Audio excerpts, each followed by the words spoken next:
జనగామ జిల్లా కేంద్రంలోని బతుకమ్మ కుంటలో జరిగిన బతుకమ్మ సంబరాల్లో పాల్గొన్న జిల్లా కలెక్టర్ రిజ్వాన్ బాషా షేక్, అదనపు కలెక్టర్ పింకేష్ కుమార్, డీసీపీ రాజా మహేంద్ర నాయక్ తెలంగాణ ఆడపడుచులకు బతుకమ్మ శుభాకాంక్షలు తెలిపారు.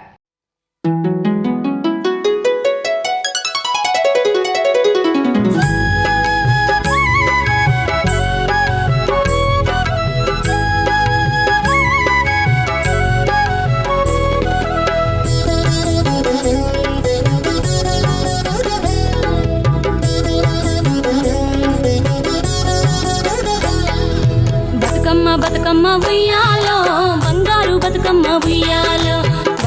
బతుకమ్మ ఉయ్యాలో బంగారు బతుకమ్మ ఉయ్యాలో, ఆనాటి కాలాన ఉయ్యాలో